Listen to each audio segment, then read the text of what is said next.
India کے معروف عالم شاہی امام پنجاب کے بیانات کے لیے مولانا عثمان تھیرپی کو سبسکرائب کریں۔ بسم اللہ الرحمن الرحیم۔ شروع اللہ کے نام سے جو بڑا مہربان اور نہایتی رحم کرنے والا ہے۔ تمام حضرات سورہ فاتحہ اور درود پاک پڑھ لیجئے۔ اعوذ باللہ من الشیطان الرجیم، بسم اللہ الرحمن الرحیم۔ الحمد للہ رب العالمین الرحمن الرحیم مالک یوم الدین، ایاک نعبد و ایاک نستعین، ایاک نعبد و ایاک نستعین، ایاک نعبد و ایاک نستعین، اہدنا الصراط المستقیم صراط الذین انعمت علیہم غیر المغضوب علیہم ولا الضالین، آمین۔ اللہم صلی علی محمد وعلی آل محمد کما صلیت علی ابراہیم وعلی آل ابراہیم انکا حمید مجید۔ اللہم بارک علی محمد وعلی آل محمد کما بارکت علی ابراہیم وعلی آل ابراہیم انکا حمید مجید۔ اللہ کے پیارے نبی حضرت محمد رسول اللہ صلی اللہ تعالیٰ علیہ وسلم کے صدقہ طفیل دنیا انسانیت کو رمضان المبارک جیسا مقدس مہینہ جو ہے وہ عطا ہوا ہے۔ رمضان کی آمد ہے، تقریباً ایک ہفتہ باقی، اور پوری دنیا میں مسلمان جو ہیں رمضان شریف کے روزے رکھنے کی تیاری کر رہے ہیں۔ رمضان المبارک کے جو روزے ہیں وہ کیوں رکھے جاتے ہیں؟ رمضان کیوں فرض کیا گیا ہم پہ؟ اللہ تعالیٰ نے اس کو اپنا مہینہ کیوں کہا؟ روزے کا مقصد کیا ہے؟ رمضان کا مہینہ ہم سے چاہتا کیا ہے؟ جب تک کسی بھی شے کا، کسی بھی چیز کا، کسی بھی عمل کا، کسی بھی سفر کا ہدف طے نہ ہو جائے کہ اس ضرورت کے پیچھے مقصد کیا چھپا ہوا ہے، تو تب تک وہ ضرورت جو ہے وہ کامل نہیں ہوتی۔ روزہ رکھنا، صبح کو سحری کرنا، افطار کرنا، سارا دن بھوکے رہنا، پانی نہ پینا، تمام طرح کی کھانے پینے کی چیزوں سے دوری بنا کے رکھنا، یہ روزے کی ضرورت ہے، مقصد نہیں ہے۔ تو مقصد کیا ہے؟ بالکل ایسے سمجھ لیجئے کہ جیسے اب ہم لوگ سب مسجد میں آئے ہیں، پہلے صبح غسل کیا، پھر وضو کیا، پاک کپڑے پہنے، عطر لگایا، خوشبو لگائی، مسجد والوں نے بھی مسجد کو خوب اچھی طرح سجایا، سنوارا، بہترین قالین بچھائے گئے اور تمام تیاریاں کی گئیں، ہوا پانی کا انتظام کیا گیا۔ تو یہ ہماری ضرورت، یہ تو ہماری ضرورت ہے، ہمارا مقصد تو نہیں ہے، کیونکہ نماز کے لیے یہ چیزیں ضروری۔ اچھا، جب تک کسی چیز کا مقصد نہ پتہ ہو، بلا مقصد تو انسان کوئی کام نہیں کرتا، بلا مقصد تو کوئی بازار میں کسی دکان پر نہیں جاتا۔ جو لوگ بنا مقصد بازار میں ادھر ادھر پھرتے ہیں ان کو آوارہ کہا جاتا ہے، ان کو نٹھلے کہتے ہیں، بیکار لوگ کہتے ہیں، ان کا تو کوئی مقصد نہیں، یہ تو نٹھلے گھوم رہے ہیں، آوارہ لوگ ہیں۔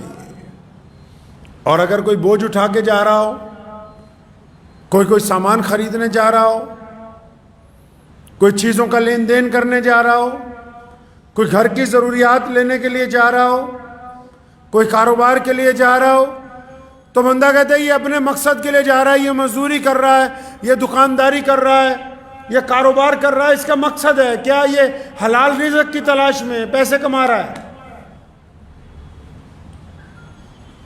اسی طرح رمضان کا بھی کوئی مقصد ہوگا. آخر یہ روزے فرض کر دیے گئے, کیوں فرض کر دیے گئے؟ اللہ تعالیٰ ہمیں کیوں کہتا ہے کہ تم صبح سے لے کے شام تک بھوکے رہو, پانی مت پیو, کچھ کھاؤ نہیں, کچھ پیو نہیں, اپنے پیٹ کو خالی رکھو, حلق سے نیچے پانی کا ایک قطرہ بھی نہ اترے. اور پھر ایک آدھے دن کی بات نہیں ہے, ایک دو دن کی بات نہیں ہے, پورا ایک مہینے کے لیے حکم ہے کہ یکم رمضان سے لے کے 30 یا 29 رمضان تک لگاتار روزانہ سحری سے لے کے افطار تک کچھ نہیں کھانا, کچھ نہیں پینا. تو بھائی یہ بھوکا کیوں رکھوا رہے ہو ہمیں؟ کیا وجہ کیا ہے بھوکا رہنے کی؟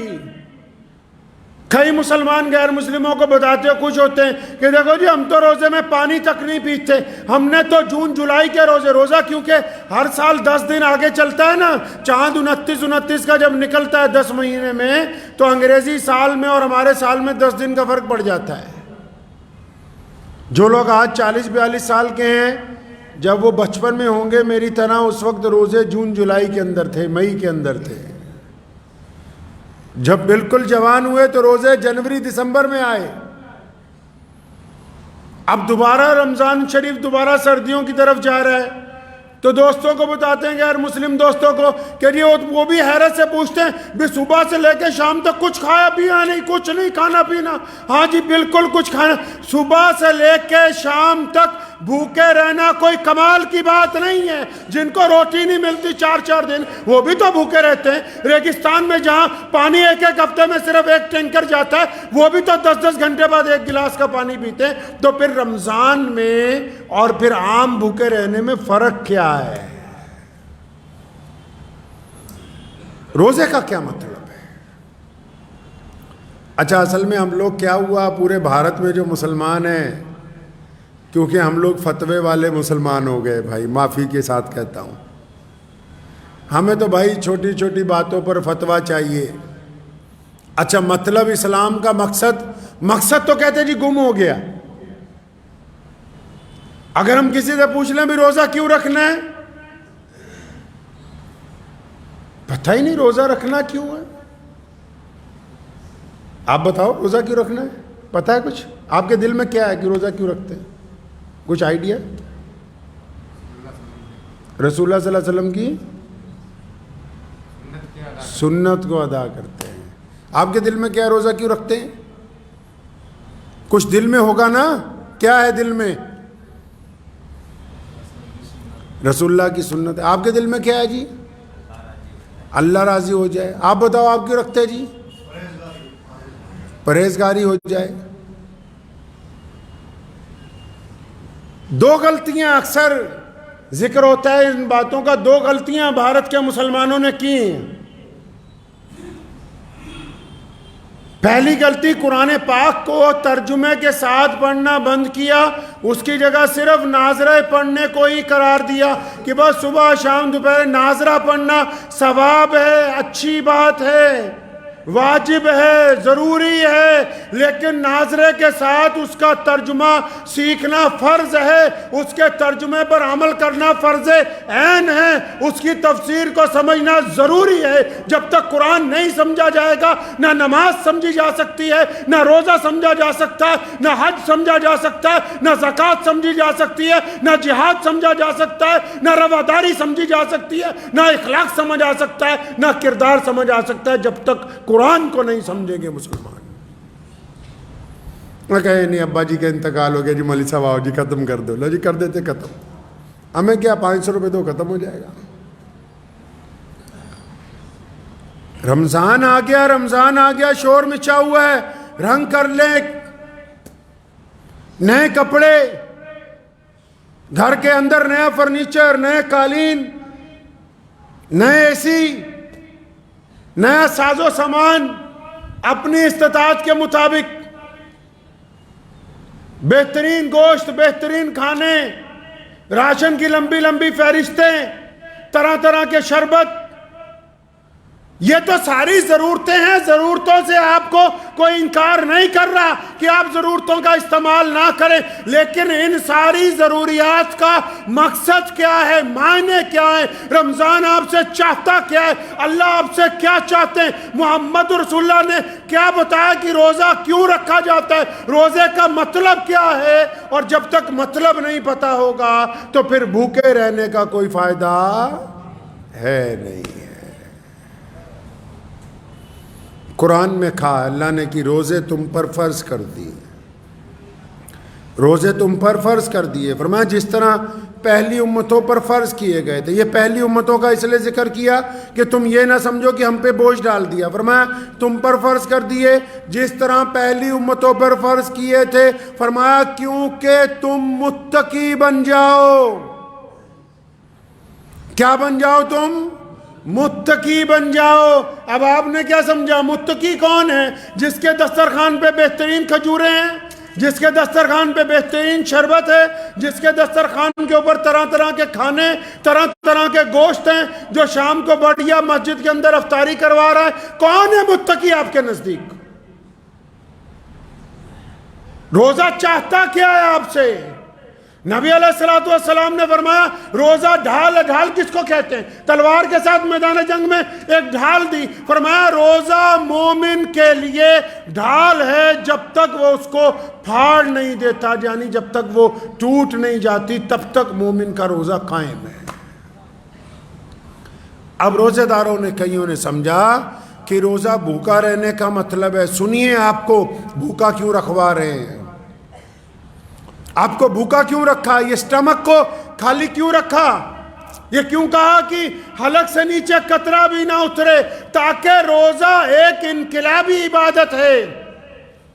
جس طرح ایک عام آدمی نوکری اختیار کرتا ہے، پھر اس کو فوج کی وردی پہنا دی جاتی ہے، جب وہ وردی پہنتا ہے تو اس کی چال ڈھال بدل جاتی ہے۔ کپڑے تو کپڑے ہی ہیں، عام لوگوں نے بھی پہنے، فوجی نے بھی پہنے، لیکن جب اس نے ایک خاص رنگ کے کپڑے پہن لیے، ایک خاص طرح کے جوتے پہن لیے، ایک خاص طرح کی سر پہ ٹوپی رکھ لی، تو اس کے چلنے کا انداز بدل گیا، اس کا لب و لہجہ بدل گیا، اس کی آنکھیں بدل گئیں، اس کے ہاتھوں کی حرکت بدل گئی۔ یہ روزہ انقلابی عبادت ہے۔ حکم ہوا کہ روزہ تمہیں اس لیے رکھوا رہے ہیں۔ کیوں رکھوا رہے ہیں روزہ 30 دن کے لیے؟ کیونکہ یہ انقلابی عبادت ہے۔ آپ کو اس لیے بھوکا رکھا کہ جب سحری کرنے کے بعد، فجر کی نماز کے بعد، اشراق کے بعد جب تیار ہو کے، جب نہا دھو کے گھر سے آفس کے لیے نکلو گے، جب کاروبار کے لیے نکلو گے، جب نوکری کے لیے جاؤ گے، جب اسکول جاؤ گے پڑھنے کے لیے، جب بازار میں نکلو گے، تو لاکھوں لوگ چلے جا رہے ہیں سڑکوں پر، لیکن ان لاکھوں میں جو ایمان والے ہیں، جو روزے دار ہیں، ان کی چال میں فرق ہے، کیونکہ ان کا پیٹ خالی ہے، حلق سے پانی نہیں اتر سکتا۔ ان کو یہ محسوس ہوتا ہے کہ میں ان سب سے الگ ہوں، میں کچھ الگ کر رہا ہوں، آج الگ کر رہا ہوں کچھ، آج میں الگ کیا کر رہا ہے جی؟ یہ بھوکے رہنے کی وجہ سے صرف اس کو جسم میں انقلاب پیدا ہو گیا کہ نہیں میں اور لوگوں سے مختلف ہوں، میں اور لوگوں کی طرح نہیں ہوں آج جس طرح عام لوگ ہوتے ہیں۔ آج میرے اندر تبدیلی ہے، میرے کندھوں کے اوپر بوجھ ڈال دیا گیا، مجھے ذمہ داری دے دی گئی۔ کون سی ذمہ داری؟ کہ مجھے رمضان دے دیا گیا۔ تو کیا کرنا ہے جی؟ رمضان دے دیا گیا تو تم میں اور عام لوگوں میں کیا فرق ہو گیا؟ حکم ہوا روزہ مومن کے لیے ڈھال ہے۔ یا رسول اللہ کس طرح کی ڈھال ہے؟ اگر آپ جا کے پڑھیں گے بخاری شریف، اگر آپ قرآن پڑھیں گے تو یہ پتہ لگے گا کہ جب بندہ روزہ رکھ لیتا ہے تو سر سے لے کے پیر تک وہ ایسا ہوتا ہے جیسے کوئی ذمہ دار آفیسر جا رہا ہو، جیسے کوئی ذمہ دار عالم جا رہا ہو، جیسے قوم کا کوئی رہبر جا رہا ہو، جس طرح علاقے کا کوئی چوکیدار جا رہا ہو۔ کیا کرتا ہے جی یہ روزے دار؟ جب یہ روزہ رکھ لیتا ہے، روزہ رکھنے کے بعد جب یہ گھر سے نکلتا ہے اگر کسی کی بیٹی پر نگاہ پڑتی ہے تو یہ فوراً اپنی نگاہوں کو جھکاتا ہے اور اس کا دل اس کے دماغ کو کہتا ہے کہ تیرا روزہ ہے۔ اگر اس بیٹی کی طرف گندی نگاہ ڈال دی، اگر اس عورت کی طرف زنا کی نگاہ سے دیکھا، اگر اس عورت کی طرف گندی نگاہ ڈال کے یہ سوچا کہ کاش میں اس کے ساتھ برائی کروں گا، تو روزہ ٹوٹ جائے گا، کیونکہ میں نے روزے کو ٹوٹنے سے بچانا ہے۔ اس لیے ان آنکھوں کو جھکا دیا اور اس دل نے کہا کہ میں اپنے رب کی پناہ تلاش کرتا ہوں، میں اپنی آنکھوں کو نیچے کرتا ہوں، میں روزے دار ہوں، کیونکہ روزہ اس کی آنکھوں کا بھی ہے۔ یہ تنہا بیٹھ کے روزہ رکھ کے جب تنہا بیٹھتا ہے تو پھر اس کے دل میں کوئی خیال آتا ہے کسی سے بے ایمانی کا، ٹھگی کا، ریاکاری کا، چگلی کا، توبہ کرتا ہے۔ کیوں؟ کیونکہ فرمایا کہ میرے تو دل کا بھی روزہ ہے، میرے دماغ کا بھی روزہ ہے، میرے خیالات کا بھی روزہ ہے۔ اگر روزہ دار کے خیالات ناپاک ہو جائیں گے، روزہ دار کی نگاہ ناپاک ہو جائے گی، روزہ دار کا سوچنا ناپاک ہو جائے گا، تو پھر بھوکے رہنے سے کوئی فائدہ نہیں، یہ روزہ ٹوٹ جائے گا، یہ روزہ ختم ہو جائے گا، کیونکہ اس کے ذمہ روزہ دے دیا اللہ نے، اپنا خاص مہینہ دے دیا، اور جو اللہ کے خاص ہو گئے ہیں وہ گندا نہیں سوچتے۔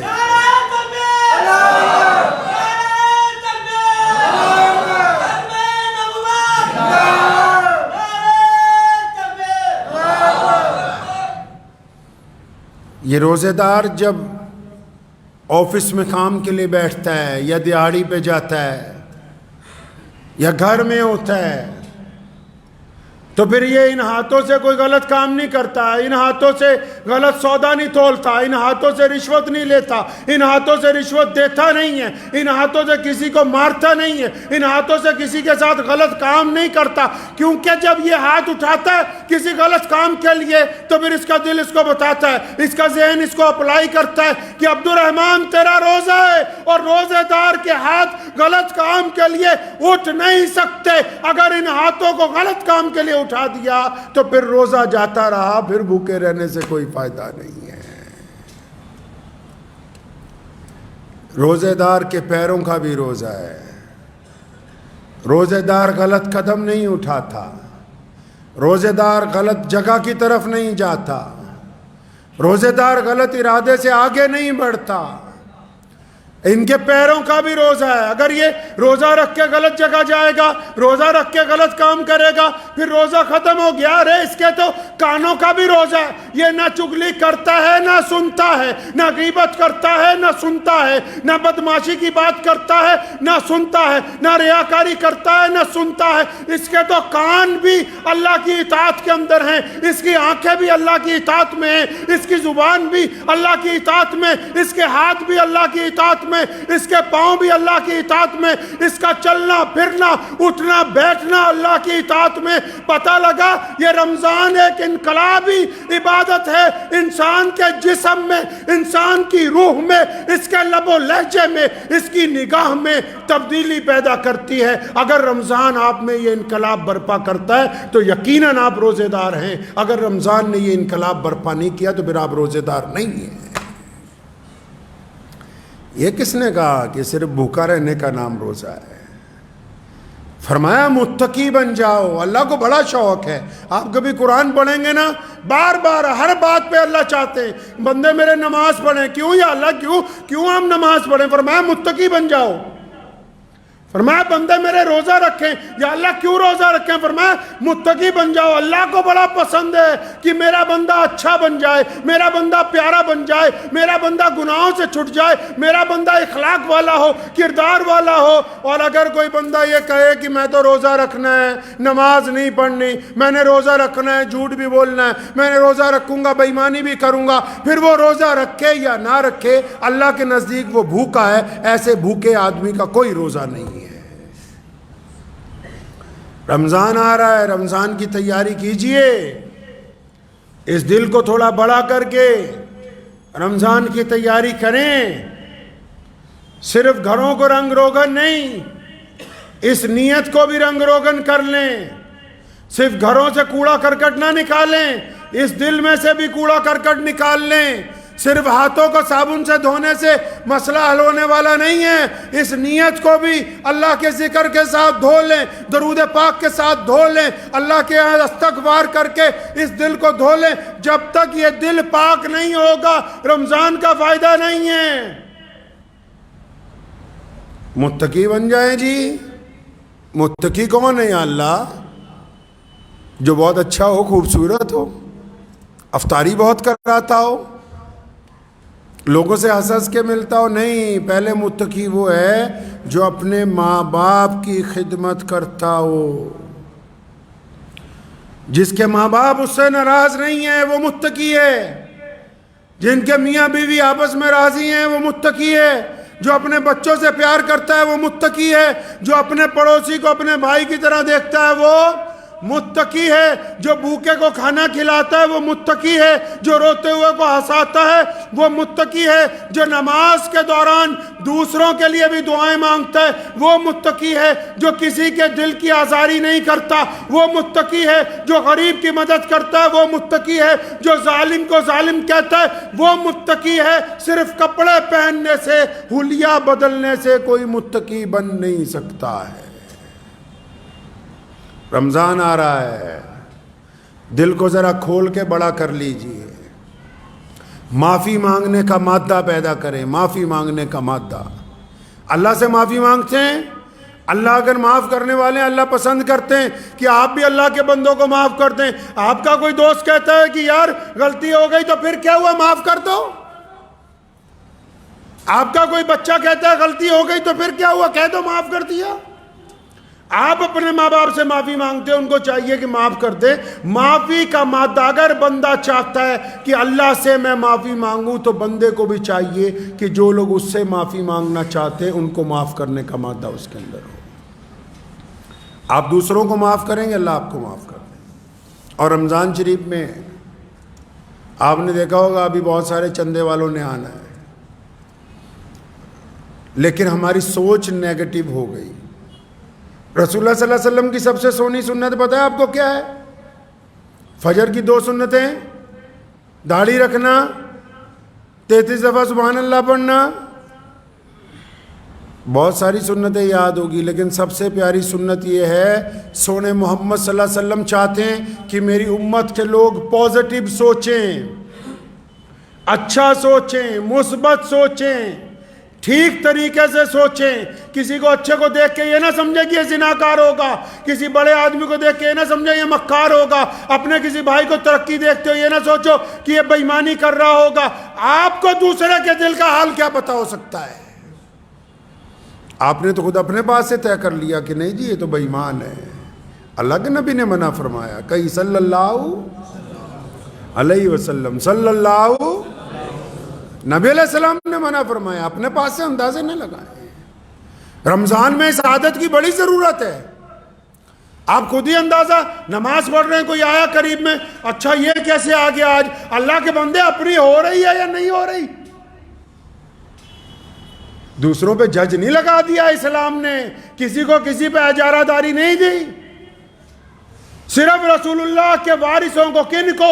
علماء کو، اور ان کو بھی یہ ٹھیکہ نہیں دے دیا کہ جس کو مرضی پکڑ کے کہیں تو نے یہ نہیں کیا۔ ان کے لیے بھی یہ جگہ بنائی مسجد میں ممبر رسول، اور حکم ہوا کہ جمعے والے دن بتاؤ مسلمانوں کو کیا اچھا ہے کیا برا ہے، یہ نہیں کہ تم کسی ایک کو پکڑ کے سرے بازار اس کی بے عزتی کرتے پھرو۔ اسلام نے کسی کو کسی کے اوپر جج نہیں لگایا کہ تم دوسروں کے لیے فتوے تلاش کرتے پھرو۔ اپنی ہندی کوئی نہیں، دوجیاں دی فکر کری جاندے۔ اپنا سجدہ ٹھیک ہو رہا ہے کہ نہیں ہو رہا یہ پتہ ہی نہیں۔ شیخ فرید رحمۃ اللہ علیہ فرماتے ہیں میں چھوٹا تھا نا، ایک جگہ سفر میں گئے، وہ جو میرے جو والد کے ساتھی تھے، میرے ابو نے صبح تہجد میں اٹھایا، نماز پڑھی، میں بھی پڑھی، تو فرماتے ہیں میں اپنے ابو نے کیا کہ بابا جی یہ باقی لوگ تو تہجد اٹھے نہیں، جب میں شکوہ کیتا تو فرمان لگے کہ جے تم ہی نہ اٹھتا تو چنگا سی۔ مطلب جب تو دوسروں کے بارے یہ خیال آ رہا ہے تم بھی نہ اٹھتے تو اچھی بات تھی، ہم دوسروں کے اوپر مسلط نہیں ہیں۔ اللہ تعالیٰ نے دستور طے کیا ہے، رمضان آ رہا ہے، اگر کوئی مانگنے والا آ جائے کیا کہتے ہیں آپ لوگ؟ کیا کہتے ہیں عام لوگ؟ ہٹھا کٹھا ہے، بڑھیا ہے، تیرے ہاتھ پیر ٹوٹ گئے تو کیوں مانگنے آیا؟ رسول اللہ کیا کہتے ہیں؟ فرمایا اگر کوئی گھوڑے پر بیٹھ کے بھی مانگنے آ جائے، گھوڑا تو پرانے دور میں مرسڈیز کا درجہ رکھتا ہے، یہ بھی دینا اس کو فرض ہے۔ فرمایا کہ اگر کوئی گھوڑے پہ مانگنے آ جائے بیٹھ کے، فرمایا اس کو بھی دے دو۔ جب اس نے ہاتھ پھیلا ہی دیا، جب مانگنے آ ہی گیا، اور محمد الرسول اللہ کا محمد الرسول اللہ صلی اللہ علیہ وسلم نے اپنی عائشہ رضی اللہ عنہ کو فرمایا کہ عائشہ اگر میں گھر پہ نہ ہوں اور کوئی مانگنے آ جائے تو خالی نہیں لوٹانا ہے۔ میرے دادا حضرت مولانا مفتی محمد احمد لدھیانوی رحمۃ اللہ علیہ، مفتی اعظم پنجاب، فرمایا کرتے تھے، میں نے اپنے والد صاحب رحمۃ اللہ علیہ شیخ اسلام مولانا حبیب الرحمن لدھیانوی رحمۃ اللہ علیہ کو ساری زندگی دیکھا۔ کئی لوگ بار بار آتے تھے، اگر کسی نے کہہ دینا حضرت بار بار آتا ہے تو ایک کوئی گال، فرمایا یہ خدا کا شکر نہیں کہ اللہ تعالیٰ نے ہم سب کو دینے والوں میں رکھا ہے، لینے والوں میں؟ اللہ نے کہاں رکھا ہے جی؟ دینے والوں میں رکھا ہے، لینے والوں میں نہیں رکھا۔ خدا کا شکر ادا کریں۔ رمضان میں، اور ویسے بھی ساری دنیا میں مسلمان سب سے زیادہ بانٹتے ہیں، رمضان میں پہلے اس بات کو دیکھ لیں کیا ہمارا پڑوسی تو نہیں بھوکا، چاہے پڑوسی کا مذہب کوئی بھی ہو۔ پڑوسی کا مذہب نہیں دیکھا جاتا، ذات برادری نہیں دیکھی جاتی۔ اگر پڑوسی غریب ہے، آپ مالدار ہیں، آپ بہترین چیزوں سے روزہ کھولتے ہیں، تو اس روزے کی افطار سے پہلے ضروری ہے کہ اس پڑوسی کے گھر میں کھانا بھجوایا جائے۔ اور اگر کوئی مانگنے آ جائے تو ضرور اگلے کی ضرورت کو جتنی ہماری ہمت ہے اتنا پورا کر کے بھیجیں۔ اور نبی علیہ السلام کا ایک خوبصورت واقعہ سنا کے بات ختم کرتا ہوں۔ بعض اوقات کوئی بندہ آتا ہے، وہ آپ کو کہتا ہے کچھ دے دو، تو جب آپ اس کو کچھ دے دیتے ہیں، خاص کر جو مالدار ہیں وہ سنیں، جب کچھ دے دیتے ہیں تو نعوذ باللہ وہ آگے سے شکوہ کرتا ہے کہ نہیں جی میں تو بہت سوچ کے آیا تھا، بہت زیادہ مال ملے گا، آپ نے تو اس کے مقابلے میں تو ایسے ہی۔ نبی علیہ السلام کے پاس ایک شخص آیا، اس کو جب دیا تو نعوذ باللہ اس نے ایسی بات کی کہ میں تو بہت زیادہ سوچ کے آیا تھا۔ عمر رضی اللہ عنہ کو غصہ آیا، تلوار نکالنے لگے، فرمایا اس نے گستاخی کر دی۔ نبی علیہ السلام نے روکا، فرمایا عمر رک جاؤ۔ اس بندے کا ہاتھ پکڑا، گھر لے گئے، سیدنا بلال رضی اللہ عنہ کو بلایا، ابو ہریرہ کو بلایا، باہر سے اور سامان منگوایا، اتنا سامان منگوایا کہ 2 گٹریاں بھر گئی۔ اب اٹھ کے کہنے لگا یا رسول اللہ بس کریں، میں نے آپ سے زیادہ فیاض کسی کو نہیں دیکھا، یہ تو اتنا اٹھا کے بھی نہیں لے جا سکتا، میں اتنا زیادہ ہو گیا۔ فرمایا چل صحابہ میں جا کے کہہ، ان کی دل آزاری ہوئی ہے۔ صحابہ میں جا کے کہنے لگا میں نے اللہ کے نبی صلی اللہ علیہ وسلم سے فیاض کسی کو نہیں دیکھا، اور سارا سامان اٹھا کے جب چلا گیا تو قربان جاؤ، نبی علیہ السلام نے عمر سے فرمایا عمر آپ کی بات درست تھی کہ اس سے غلطی ہوئی، لیکن اگر تم اسے مار دیتے تو یہ جہنم میں جاتا۔ ہم نے اللہ کے فضل سے اس کی رائے کو تبدیل کر دیا، اللہ کے فضل سے اس کی رائے کو تبدیل کر دیا۔ محمد رسول اللہ نے قدم قدم پر امت کی رہنمائی فرمائی، جتنا دے دیا دے دو، نہیں ہے محبت سے معذرت کر دو، ہے تو پھر اس کو دے دے کے تھکا دو، لیکن محمد رسول اللہ نے ہمیں دینے والوں میں رہنے کا حکم دیا، لینے والوں میں نہیں شامل کیا۔ مسلمانوں کو مانگنے کی تربیت نہیں دی ہے۔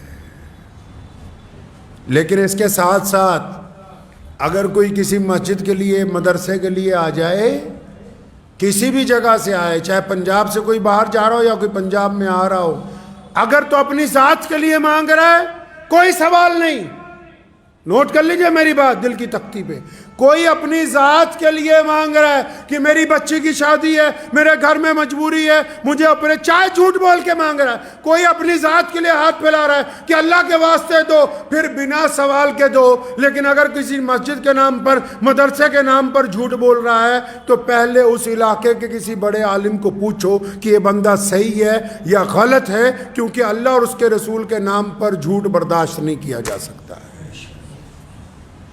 اس کا طریقہ یہی ہے کہ بس اس صوبے کے، جس صوبے سے وہ آ رہا ہے، وہاں کے بڑے علماء کو، کسی بھی مرکز کو فون کر کے اس کی فوٹو کھینچ کے پوچھیں کہ بھائی یہ بندہ آپ کے یہاں سے فلاں مسجد، فلاں مدرسے سے آیا، بالکل درست ہے، کیونکہ وہ امانت والا ہے، ہم اس کو نہیں دے رہے، ہم تو اس کے سپرد امانت کرنے لگے، اور ہم چاہتے ہیں کہ امانت اس جگہ پہنچ جائے جس جگہ کے لیے لی جا رہی ہے۔ لیکن اگر وہ اپنی ذات کے لیے، اکثر میں کئی لوگ جب جھوٹا چندہ کرتے ہوئے پکڑے گئے، کئی مدرسے والے، مسجد والے، تو میں نے ان سے گزارش کی، میں کہا اگر تو صرف اپنے لیے مانگتا تو تیرے سے پوچھ تاچھ نہ ہوتی، اپنے لیے اگر صرف مانگتا پھر نہ پوچھ تاچھ ہوتی، پھر تو ہم کہتے کہ چلو درست ہے۔ اس لیے اب رمضان آ رہا ہے تو اپنے ذہن کو پازیٹیو رکھنا ہے۔ کیا رکھنا ہے جی؟ پازیٹیو رکھنا ہے۔ گھر میں اگر کھانا لیٹ ہو گیا، پازیٹیو ویو رکھنی، کوئی وجہ ہو گئی ہوگی، کوئی دیر سے آ رہا ہے، ویو کو پازیٹیو رکھنا ہے، ذہنیت کو ناپاک نہیں ہونے دینا۔